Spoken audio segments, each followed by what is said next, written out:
folks, and welcome to this episode. We're talking about the Reformational Study Center, and our guest today is Reverend Ryan Kampen. So first off, I guess we'll get into it pretty quick, by our standards at least, and we'll just welcome Ryan to the program. And how you doing? Good to have you here, man. Yeah, pleasure to be here. Thank you for the opportunity. Yeah, wonderful. To chat. Yeah, we're excited to talk about, RSC, Reformational Study Center, whatever you want to call it, right? So I guess maybe we'll just start off at the beginning and just let us know, so how did this whole initiative get started? What's all involved with it and what churches were behind it? And just go from there, perhaps. Yeah, sure. Yeah, how did it get started? Perhaps I'll attack that question, I guess, by also maybe starting with why it got started. That's okay. Sure. Mm-hmm. Yeah.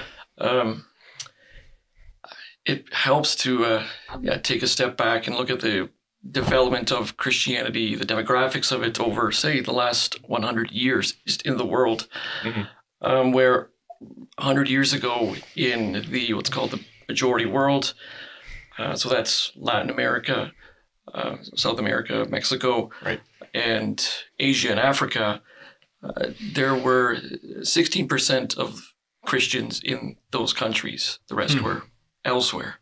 Okay. Oh, wow. In a spread, or in 100 years' time, that shifted to now 64%. Okay. In those countries. In those continents, in those regions. So that's a shift of 48% over 100 years' time, which is huge. Some would say substantial. That's right. Wow. Yeah. So the question that then follows is, did things like theological education, Christian publications, did all of that also go with the shift from, let's say, the north, the global north to global south? Sure. The answer, unfortunately, is no, it didn't. So we're in a position today, and have been, indeed, for now some good number of years, that these continents, the countries they're in, are booming as far as Christianity is concerned.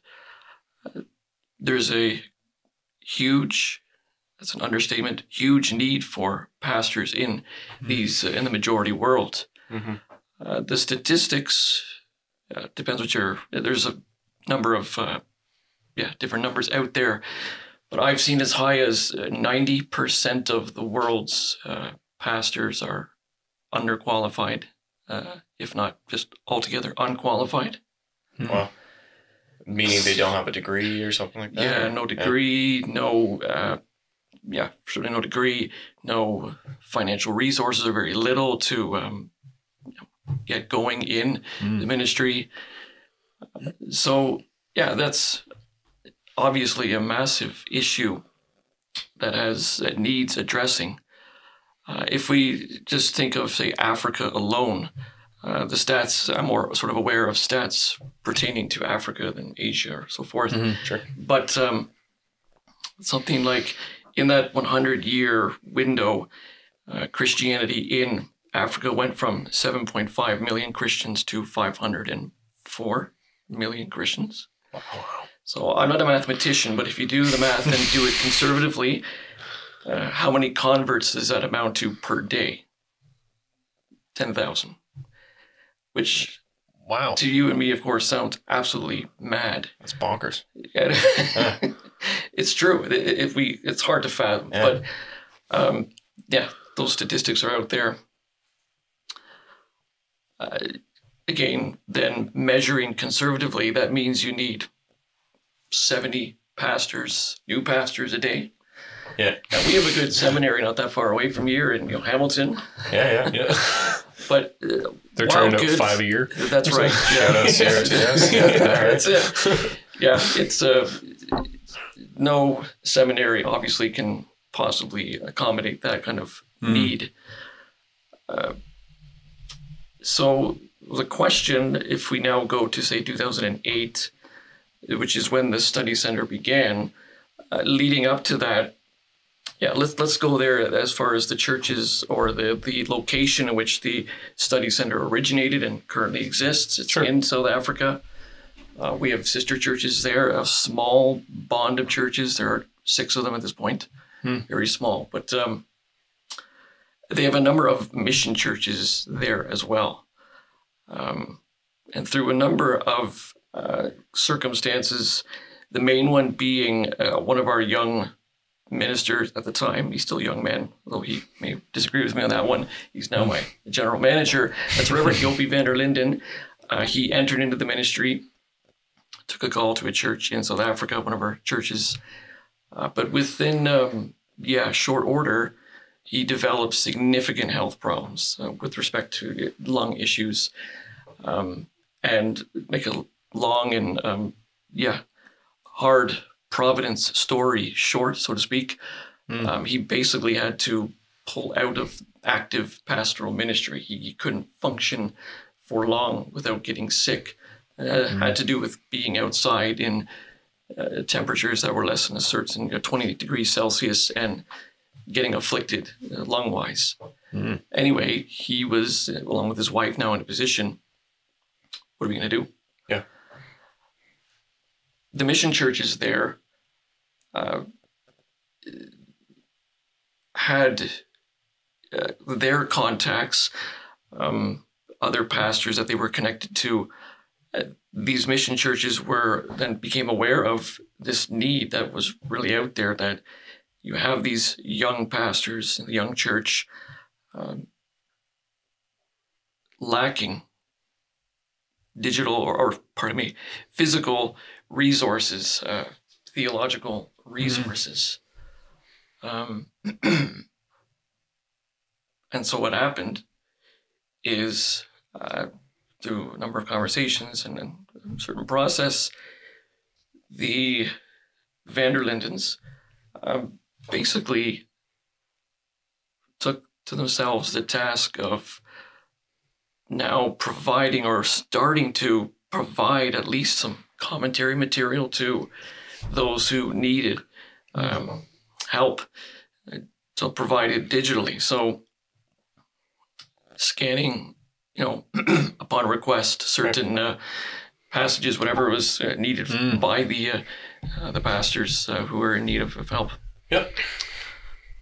So that's how it got started. Reverend van der Linden himself then, after a while, was actually basically called out of, retirement. Okay. And functioning now as a missionary of one of the churches there. And since 2008, the study center has existed. He's what we've called the general manager. And it's gone from there, and the Lord has taken it over the last 12, 13 years and multiplied the work, multiplied the opportunities, the projects, that kind of thing. Wonderful. Yeah. And this is in Africa. Where specifically in Africa is the study center based out of? Right. In South Africa, near Pretoria. Okay. Which is, it's just mainland.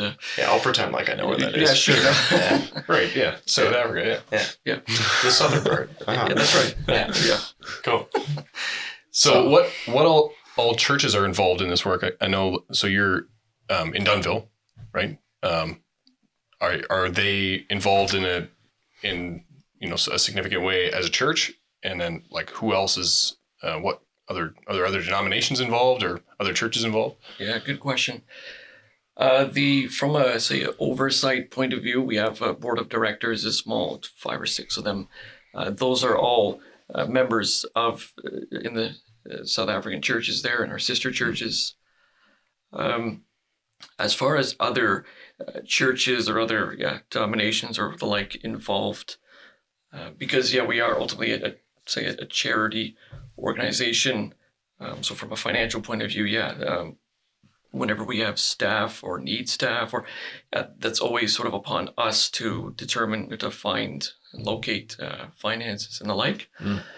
But Dunnville got involved back in 2018. So the study center had been around for 10 years. Yep. I had started, I myself had done some volunteer work for the study center as of this early part of 2016. Actually, this will interest you, Lucas.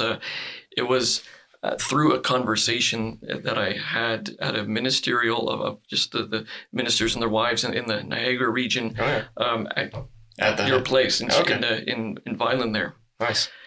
And I sat down that evening with Reverend Dick Wynia, who's the pastor in Lincoln Vineyard. Lincoln has been involved with the study center for a number of years now from a fundraising point of view. They're basically raising funds for two of our theologians and some other incidental assistance for some staff as well.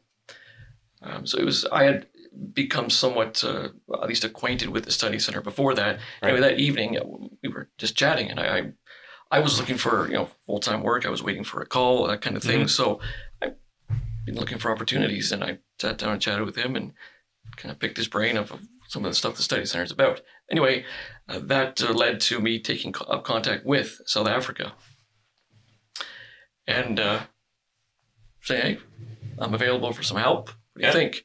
So that began a volunteer process. You fast forward to the beginning of 2018.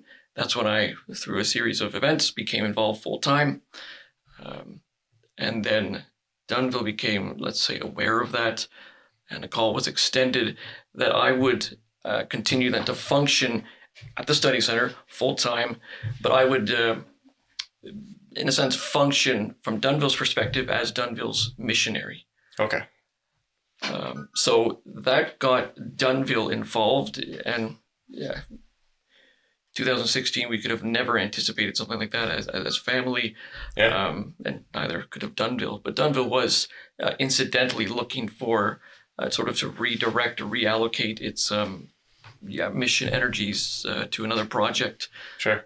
Anyway, that as I got Dunnville involved, and it's been really special. That this is one of so many instances as far as the study center is concerned where we've seen the Lord surprise us, give things that we were praying for, but He's given them to us in an unexpected way. He's answered prayers in ways that we could have never mapped out in advance. But that's the Lord and His good pleasure, and He loves to do, as we know, that kind of thing more often. Mm-hmm. So I've mentioned Dunnville's involvement, Lincoln's involvement. We have some help, some support from the Netherlands through various means there. But the oversight is indeed in South Africa itself.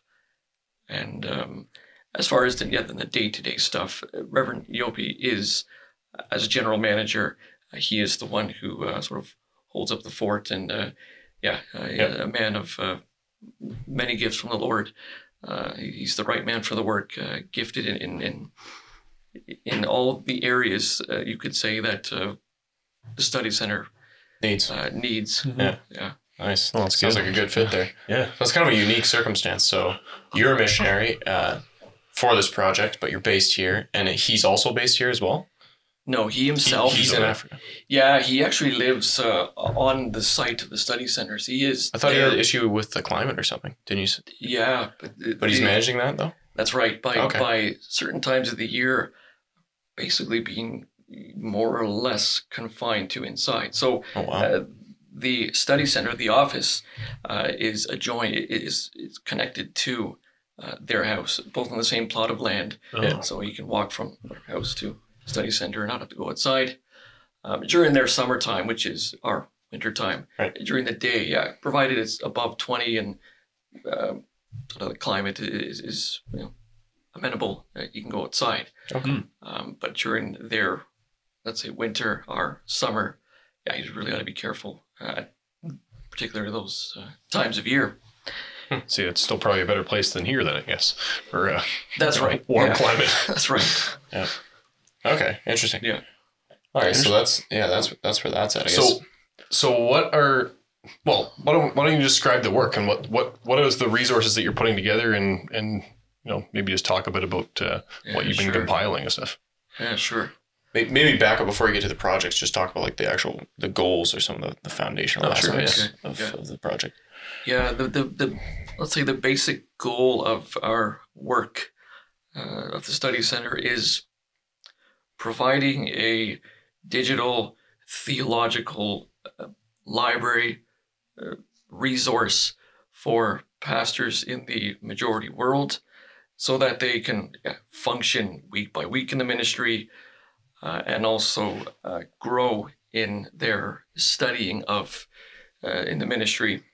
Because that's one thing I've not really mentioned yet. If you're going to have this tremendous growth in the majority world, you can't have the trained pastors there to keep up with it. So in these congregations, these multiplying settings, multiplying congregations, this is what leads to underqualified or unqualified pastors being given the job, in a sense. In a lot of cases, it's the man, perhaps the only man in the congregation who can read, is put into the position of pastor. But that's in addition to his regular day-to-day work. He's got to continue to provide for his family because the congregation is not structured that they can help him financially, those kind of things. The congregation itself struggles, is not well off, put it that way. Right. So, yeah, our goal then is not merely to say, here's your resources for the week or that kind of thing. It's that, and also guiding them in their study. And that guidance comes out in, let's say, how the projects are structured or designed. We want to, as the sort of established church, let's say, help the young church grow in the riches of God's word. Because I think we maybe get to this later on, but in Africa alone, there's such a, as in any continent, when it comes to Christianity, there's a huge spectrum of theological persuasions. Seventh-day Adventist, Pentecostal, Anglican, Catholic priests, Reformed, and so forth. So, quite a range. Yeah. Maybe do you want to go through some of the different projects you guys have on the go? Maybe talk about anyone you want that sticks out to you, but perhaps the preaching library to start, maybe? Yeah, sure. The preaching library, sort of as I alluded to beforehand, that's what kind of got the whole thing off the ground, got started. In the first number of years, they were busy, let's say, scanning scanning sufficient documents into a database that we could cover all of the word by means of commentaries. There, to my knowledge, there are currently 16,000 documents as far as the preaching library is concerned. So indeed, we get requests for, I got to preach on this Sunday. What do you got for me? And on any given text, there are 4, 5, 6 different commentaries that we can give to them. So that's the preaching library. And that is a private request service. You can't publicly access it. That has to do with copyright laws.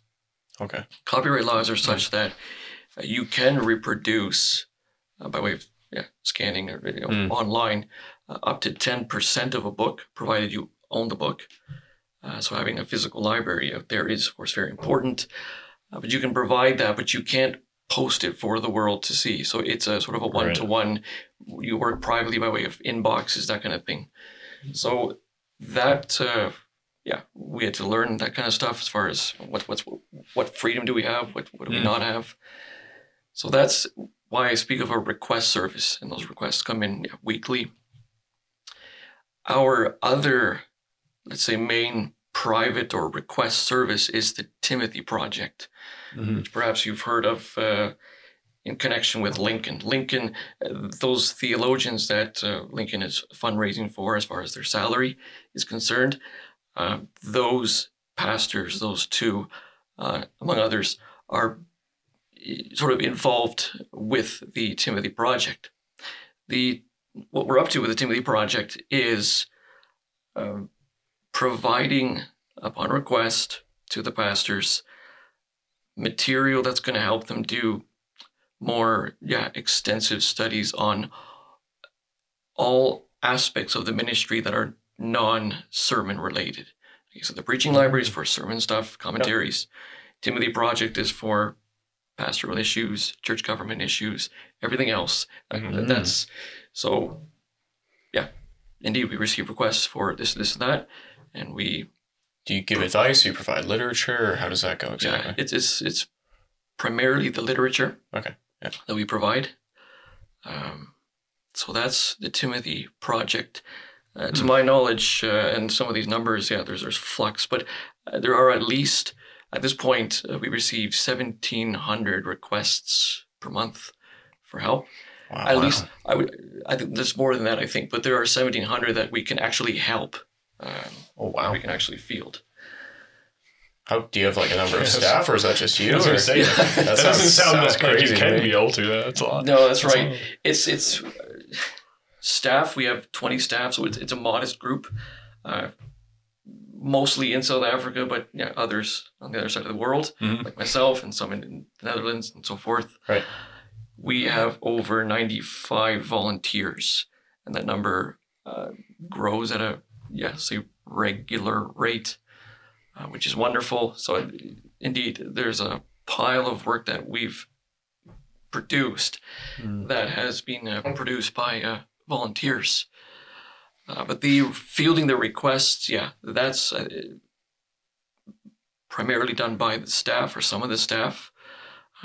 I myself am actually not involved in the Timothy Project. I mention that here just also because there is the thought out there. I bumped into a number of times that I'm in the Timothy Project, and that has to do with perhaps a bit of confusion over how does the Timothy Project and the Study Center, how do they come together? Are they two separate things? Well, no, the one is under the other. Timothy Project is just one of our several projects. So that's our That's project. a Timothy project. Yeah. Okay, That's right. that makes cool. sense. Actually, maybe just not to get off too much of a tangent sure. here, but if people wanted, they hear this podcast, they're like, "Oh, this is a fantastic initiative. I want to help out and volunteer." What do volunteers end up doing? At least, I guess, as far as the Timothy Project Standing in goes? front of a scanner, or How does that go? Out there, there's that certainly. That they're indeed, if they're on site in the offices, which in 2020, of course, with COVID stuff, much of that has been shut down, so that we've had to adjust things like everybody else, of course, and how we field some of this stuff.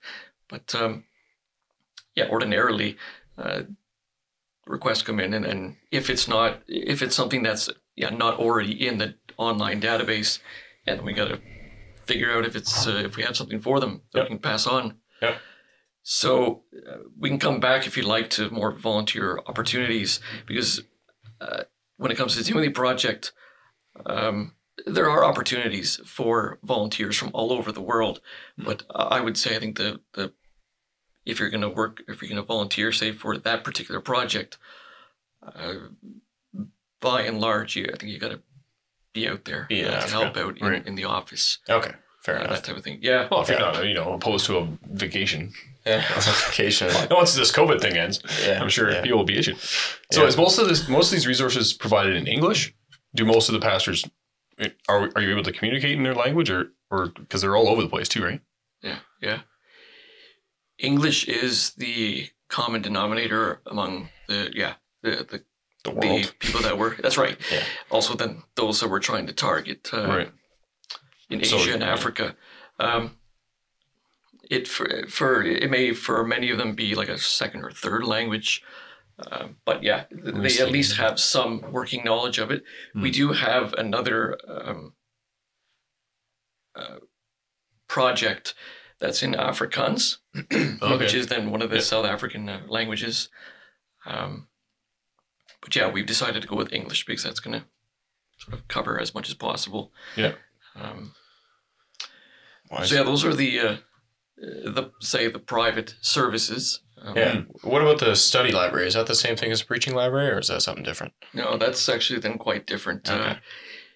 The Christian Study Library, that's a public service, publicly accessible to the whole world, christianstudylibrary.org. that is a online, indeed public database of articles of various kinds from various sources that are trying to cover all aspects under the sun, all topics under the sun from a biblical point of view. Right. Currently, we have 17,700 articles up there. Oh, wow. Yeah, we'll have to link it up here so people can access that. That's a ton. That is cool. Yeah, and it'll just continue to grow. And that's been a really special. They're all special, of course, but that's, as far as the public service is concerned, that's been a really important one. The young church itself, of course, benefits from it, but perhaps by virtue of my involvement, others' involvement that are sort of outside, geographically, removed from the physical study center. This is a service that's gaining traction. Yeah, let's just say in our own churches, as far as its usefulness, because what we're trying to achieve with that one is, indeed, rather than having the user, whether that's in Africa or wherever, rather than having them have to go through 50 different websites, good websites, and look for stuff that they have questions on, or rather than having them be subject to Google search results, which, of course, their algorithms don't exactly push out reform content. That's right. We want to have digital stuff all together in one location. Yeah, that's useful because not everyone's got a library in their house. I mean, you do. Yeah, courtesy of my dad. It's got most people don't. Yeah, exactly. Yeah, sure. I'm sure a lot of our parents have piles of books and stuff, but a searchable one too. But yeah, so you can keyword search it. I'm guessing. Yeah. Wonderful. Yeah. Keywords are, there are other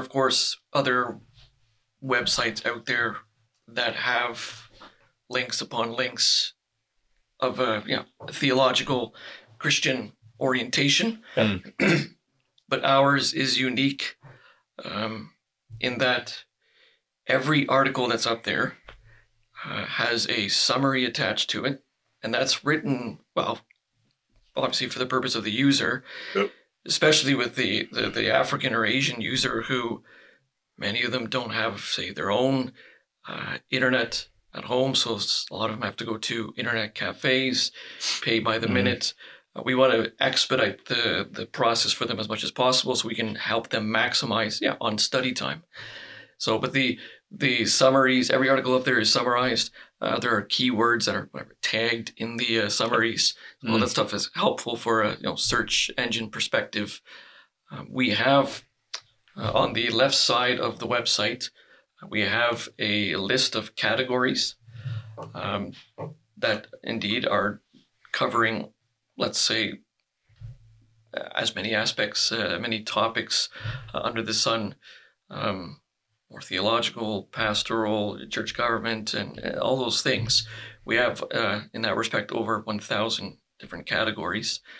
So, if someone, say, in our context, where we have resources, of course, at our disposal, at our fingertips, and they don't, you're doing a Bible study on, pick a book, we'll have something up there on that book. It's continues to be work in progress. 17,000 sounds like a lot, and it is, but there's more to be found, and that's, of course, the beauty of the work, where there are more topics to be hashed out, written about, discussed, and whatever. So we're trying to help with that. If I haven't perhaps made it clear already on this whole matter, for us in North America, or just in the, let's say, the developed world, let's say minority world, whatever you want to call it, it's pretty well inconceivable for us to think or put ourselves in a situation where indeed we have no resources nearby, no physical resources nearby. If you're a pastor, out here, and you got a certain issue that you're dealing with, you call up a colleague. If you're in the area, we've got libraries. We got our own seminary library. We know as well, where to kind of go online to find help. All of that is off the table. It's not part of the equation for these young pastors in the young church. And that's why they really are, they're not helpless, but they are missing out on the riches, many of the riches that we have. For sure. Yeah. That makes a lot of sense. I mean, even as lay people, like if they're working a day job and they're not educated properly, sometimes they can, they can read, but you wouldn't know how well they can read. Like, it makes sense. You don't have the time or the education or nowhere to go for the resources. Then for sure. You're going to be in a tough spot. Yeah, for sure. Yeah. So that's a beautiful thing where what also distinguishes our website from others is this is not restricted to, say, in-house material. Like, it's not restricted to stuff that we ourselves have written. Yeah, of course. We really are trying to take full advantage of the wisdom of, they say, the universal church, the church of all places and all ages. Yep. This is just a neat and special and important way to have as many things together in one spot, digitally speaking.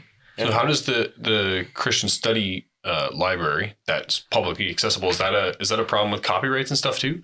You'll be careful with what you put in there, or right. You can run afoul of that as well. We do, before we post stuff, we do have contact with the authors. Okay, cool. Yeah, so we have a variety of articles up there, some from magazines, Clarion, Reform Perspective. A lot of that stuff is up there. We try to take up contact with those authors before we post their stuff, because I think when it comes to stuff from magazines, my understanding is that the author is the one, the individual contributor is the one who holds the copyright, not so much the magazine. That's my understanding. We have all sorts of external links to blogs that are out there that have good stuff for us to benefit from, the young church to benefit from. We have a lot of translated material that stuff is, a fair bit of that is done by volunteers. We have transcribed material, which is fabulous. So we are really trying to pull together from, indeed, all over the Orthodox, the faithful Church of Jesus Christ from all over the world, and not just today, but throughout history, and have this stuff together for the benefit of the user. Righto. So does that end up being the bulk of your work personally, is on this portion of the study library? Right. It when I started in 2018, that was a big part of my work. That was a year, especially where we really focused on, one of my main focuses was on that, and really beefing up the content that was up there. My work, I am still in that world, in that project, I should say, but to a limited degree. I've shifted to the one project that I would not mention yet, but it's the one that, I'm beautiful segue. Very much. Yeah, that's right. No, good question. Very good. And that's what was now formerly known as the Living Word Project. It's quickly a sermon outline project. I'll expand in a moment. We've changed the name as of just a couple weeks ago to Vox Viva. I don't know if you're Latin. I mentioned it before we were on air. Something I think that's a dead language, isn't it? Something to do with a word. That's all right. I know. That's right. So living voice is what it is. The reason that we've gone to that name change, for one, we've not yet gone public with this project. So it's in the final stages of development. From an IT point of view, we're very, very, very close to going sort of launch first version. Also, why we've made the change, and this has to do with the nature of the project itself. Living Word, Vox Viva, Living Voice. This project is going to aim to basically be a Bible exposition and application tool to help primarily the young pastors with their sermon making. Okay. And so living voice, we believe, of course, according to our confession, that the faithful exposition and the application of God's word is the living voice of God himself. That's preaching. We believe that the preaching of the word of God is the word of God himself, though given by fallen, weak men. Furthermore, dead languages are beautiful languages, of course. They're also, because there's a reason they died. That's a timelessness to it, where what we want to do with this is, we talked about languages before. What languages are we in with our projects? Vox Viva aims to help not only English-speaking pastors, but French-speaking, of which the continent of Africa has a load of French speakers. Right. So this, and we want to go beyond those two languages. So this is, in a way, going to appeal to a very broad audience, broad usership, and that's why we've, among other reasons, still besides, decided to go with a name change. It still works at this point. But this project is one that is quite exciting. They're all, again, as I'm repeating myself, but it's in its various, it's basically going to be set up as providing the pastors with all the building blocks that they need to make a sermon, the usual stuff that we are trained to work through, all the different steps, context, text, application, lines to Christ, sermon structure, all that stuff. Yeah. Because, we started off with a preaching library that gives them the commentary material, but it didn't take long to discover, put it that way, that these pastors, you can provide them the resources, and that's fabulous all on its own, but furthermore, they don't know how to need a present lot of that. help to put together a sermon. Yeah. And so this is the study aspect of things. Yep. To help them grow in their ministries. We say, look, here's the building blocks, here's stuff to help you out. So, and it's like almost an online seminary, or some of the resources of the seminary would use, I guess. Oh, that's interesting. Yeah. I guess they don't have access to a seminary where they could go and ask questions about this stuff. That's right. Yeah. The beauty of this project, among some of the others, but especially this one, is, well, for one, the Bible has over 31,000 verses. So we'll be busy for a while with this project. Yeah, you would think. Yeah. Because that is kind of the goal. It's basically a massive public free Bible commentary that, as I say, will primarily help the pastors, but this one too is going to be of great help for Bible studies, whether you're in Africa or North America, that kind of thing. Yep. And depending on where the Lord leads this is one of those projects that will keep us busy. If he keeps us busy, if he keeps us going, this will keep us busy till the day the Lord returns, because there's always more questions to ask and answer when it comes to God's word. There's always deeper you can go. So to be a bit cliche, the sky's the limit on this project. How many people are you helping right now? So let's say on a monthly basis. In terms of people, let's say, maybe break it down by project, I guess. People access the private library and the public library. I don't know if you have those stats on hand. Yeah, I don't. The Timothy project, I think I said 1,700. Yeah, right. Right. Preaching library is going to be, I think, roughly the same. And if you expand that by church, right? If that's a church leader and they're preaching to X amount of people. Yeah. That's exactly it. Yeah. So, I've gone from active, say, pastoral local ministry to global, to 400, 500. I don't know. But anyway, there is something actually indeed quite wonderful about that what the Lord can use and how far he can take something, and he is. And it's beautiful to see. Yeah. So, but that's amazing. Yeah, Vox Viva is, hopefully within the next couple months, we're going to go public. Oh man, we're like cutting edge here. This is good. Yeah, breaking news. That's right. That's right. It's like when someone comes on to promote their new book or something. Yeah, that's good. Yeah, so I was curious. You mentioned like putting resources together from the Christian church from all times and all places and stuff. Does that what kind of interaction do you have with other churches? Like we're obviously from the Canadian Reformed, specifically Canadian Reformed denomination, and we have local involvement with several other denominations. But is there global interaction with different groups and a wider Christian community in general? Yeah, interesting question. I think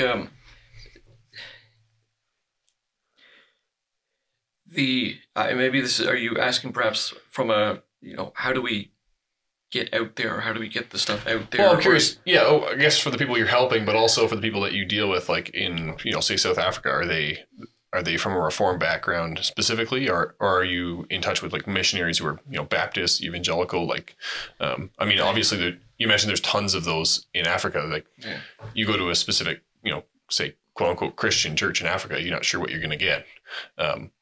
But are you in touch with those denominations in terms of resources and stuff? Yeah. In a way that the contact is probably more often coming from them to us, initiated by them by word of mouth or otherwise, that they come in contact with our stuff. Oh, okay. Yeah, it's and in that regard, then it really is sort of a wide range. We get Baptist contact, we get Pentecostals, Roman Catholics, and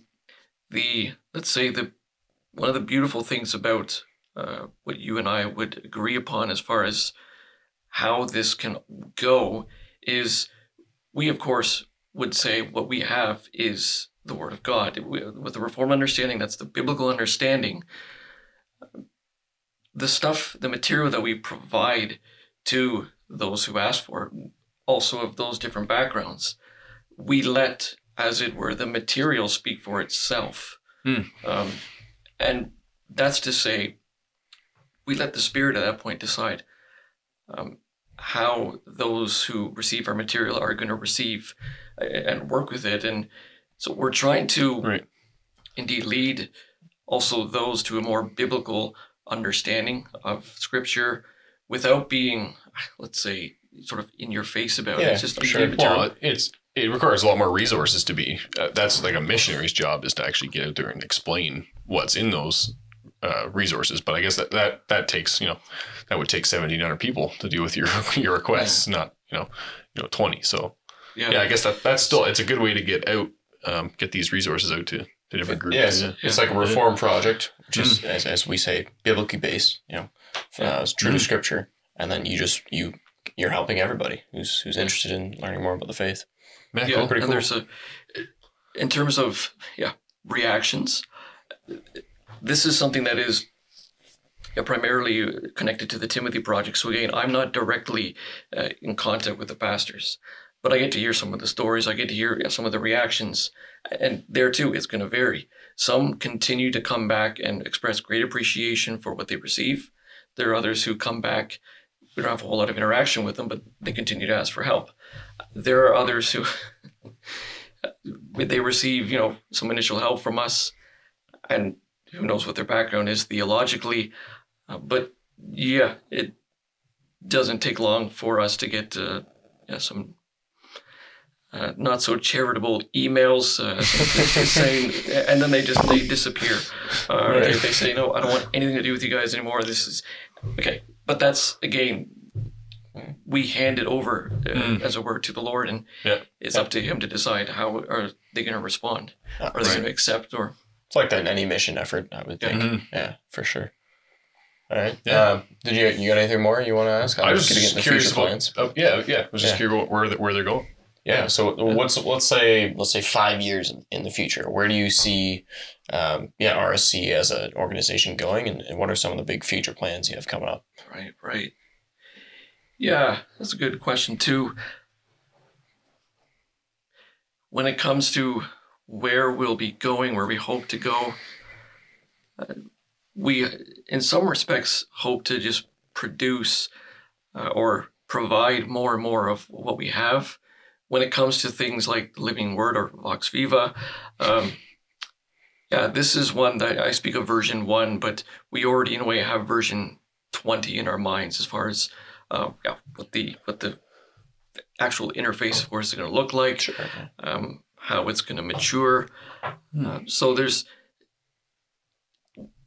when it comes to perhaps my local context, we would love to see more, certainly more help with some of the projects. Some cases maybe from a volunteer perspective, other cases from a staffing point of view. Something that we are really on the lookout for at present is help from an editing point of view. We need more editors, those who are literary or, excuse me, those who are good with the language and can help in that respect. Because when it comes to, just say, Vox Viva, we hope to, in time to come, reach out to retired ministers, reach out to those in full-time ministry, and ask for their help in providing notes for the software, for the project, sermon exposition, application, you name it. Because that's how this thing is going to grow. We need the help of those who are in the business, as it were. How that's going to look like, we're in the midst of sort of figuring that out. There's all sorts of different ways I think you come at this as far as trying to get active ministers, retired ministers to help, that type of thing.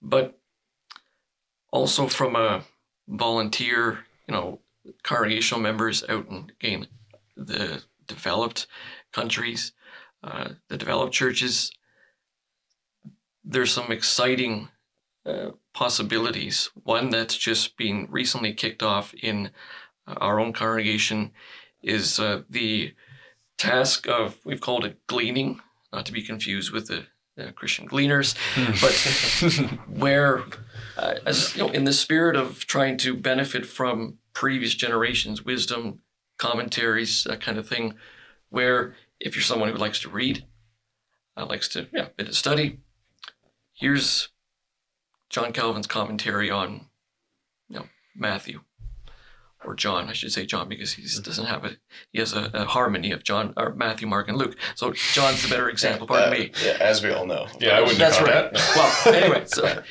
so from a, say, go through the application, go through the commentary point of view, and pull out application notes, stuff that maybe John Calvin has said that could be helpful for this passage on application, glean from it, and that type of thing. Right. And there's real, opportunities in that respect. Crowdsourcing, yeah. It's a good idea. So, well, we can help get the name up, because I'm sure, if I was reading it, in a lot of times when I read, especially material that's dense like that, like John Calvin is, I'm just writing notes anyways, because otherwise I'm not retaining anything. So, just send that off to somebody who's not. Yeah, there you go. Can't be say terrible. See what you make of this. Then again, that's it. I don't read that much, so I probably wouldn't be a good cleaner. Right. But that's good. That's if people want to get involved, that's great. Yeah, and if I can sort of, perhaps, for some of your listeners anyway, the younger, I suppose,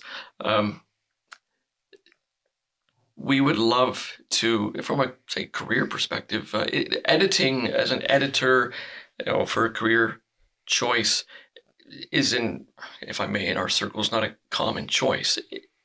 But it's worthwhile to, if you like to study, and if you like English or all that stuff, editing is something to consider. We have a job for you, but we would, and for that matter, of course, also those who have an interest in theology. The study center needs more theologians. Whether you're aiming for full-time ministry or you just want to go to seminary and do a bit of studying for some years and get a certain kind of degree or what have you, I think there are plenty of opportunities for those who have, those kind of interests. at the study center.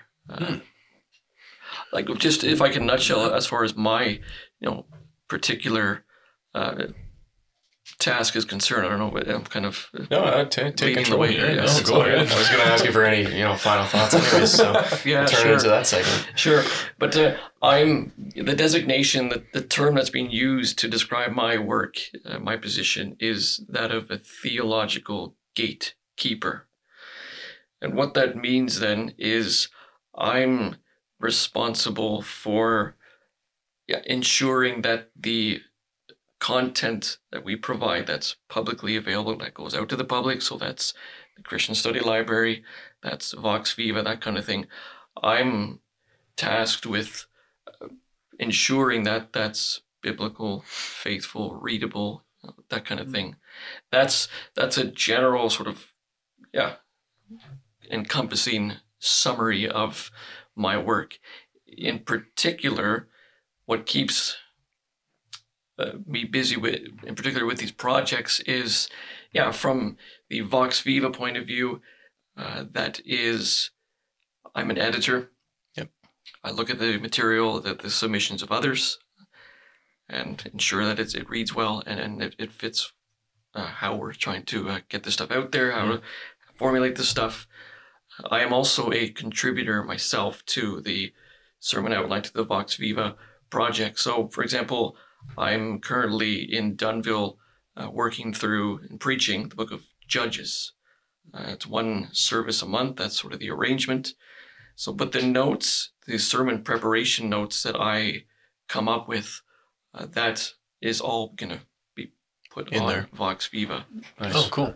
So putting a real life application to it. Yeah, that's which is the idea. Which is what's a neat opportunity. In this way, it's for lack of a better expression, killing two birds with one stone. There you go. Right. We love a good mixed metaphor. Very good. So, but then I'm also still have my feet in the Christian Study Library end of things. So all the stuff that's being published, I'm sort of the last set of eyes to see it before it goes out cool. virtually. It's a weighty task. Yeah. Well, you just think how many people are going to be affected by it. Yeah. Well, that's right. Yeah. And I have to remind myself of that. Look, because the physical offices in South Africa, I'm here in my study, in Dunnville. I don't see anybody who's using it, that kind of thing. Yep. But there are thousands that are making use of this material. So, again, we have a responsibility in the established church. I have the responsibility of being, let's say, professional. That's of excelling in this stuff, of providing a good, helpful product, if you want to put it that way. Yeah. Oh. Yeah, it's not to commercialize it too much. Yeah. Scripture, but yeah, that's right. Yeah. So I guess just some key links for people to check out as we kind of close off here is ChristianStudyLibrary.org. We got refstudycenter.com. Once Vox Viva comes out, how can people find that? And how do you follow for updates or anything like that? Is there just go to the websites, or you got a newsletter going, or what's the deal? Good question. Yeah. We have a newsletter that's produced by our Foreign Mission Committee in Dunnville. Okay. It's produced every 3 months, so 4 times a year. Oh, yeah. Indeed, just an update on what's been going on in the last few months. That newsletter gets sent to and published on the Canadian Reformed Missions Association, so the reformedmissions.net. Okay. That's that website, and that association is association that brings together all from a resource point of view all the foreign mission projects in our circles and some of the urban mission projects as well. So by way of newsletter, that's how people can sort of keep in touch with the work. We are on social media primarily for the pastors out there, to reach out to them, to give them samplings of our work. So every week on both Twitter and Facebook, we are posting every day of the week an article. We're drawing the user's attention to an article from the Christian Study Library. Okay. So there are 2 different accounts that we have. One is the Christian Library, that's for Twitter and Facebook. Yep. The other one is the Pastor's Library account on both. Yeah, we can link Medial. those in the show notes and people can check them out. Yeah, sure. Yeah. I have, in terms of, you did ask earlier, I didn't quite get to that. We moved on. It was perfectly fine. That we are aware of, we are helping 11,000 pastors in over 70 countries. So that's, we can measure that by way of indeed contact we have. There's going to be more besides that are using Ripple effect library that we don't know of. We could of course trace some of that stuff to know who's using and so forth. But we've not bothered to by and large at this point. Just to, 11,000 seems like a good number. Get your hands full at this point. Yeah, that's a lot. Yeah. Wow. So it's we're grateful that the number also then continues to grow. Last year it grew as well, which is encouraging. Maybe not as much, growing not as much as perhaps in previous years. COVID related. We couldn't, as far as ways that we kind of try to reach more and more. One of them is conferences that we try to get going to in say Africa and providing brochures or that kind of thing. Last year that was all kind of prevented by and large because of the pandemic. But no, there too, we are reminded regularly that indeed we have to let the Lord lead this, and the Lord in his providence take this to places that we can't or are severely limited, that more and more would become aware of us, those who need, would benefit from our services. That remains regular prayer. For sure. Yeah, for sure. Yeah. If people want to support them just individually, is that possible? Because I know you mentioned Lincoln is supporting and Dunnville as well. But if people want to donate or anything, should they reach out or do it on the website, or how does that go? Yeah, there are a number of options. One is you can go through Dunnville and you can send it to us. Another one is, you'll put the Ref Study Center on there. That's another option. There's an option to donate. Okay, good. But you can drop cash in Ryan's mailbox. Yeah, that's the third way. That's right. Whatever's up your alley. Send him some Bitcoin or something. Get the inside book scoop. Good stuff. Go. Good stuff.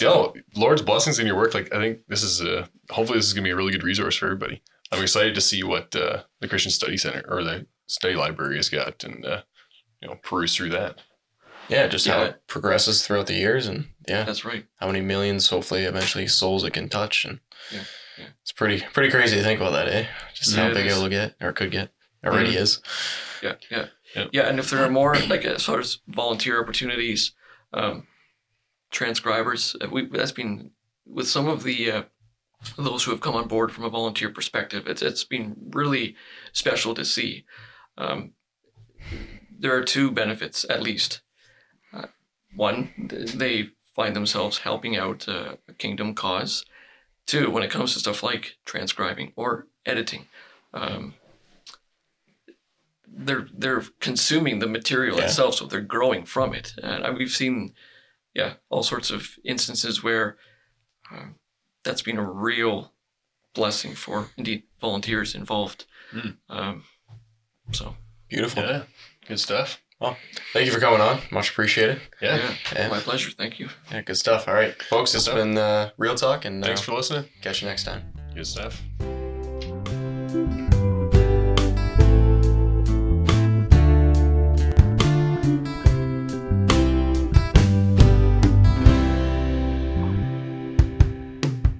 Thanks for tuning in to this episode of Real Talk. You can send us your feedback by emailing us at reformedrealtalk@gmail.com. You can find us on social media by looking for the handle Reformed Real Talk.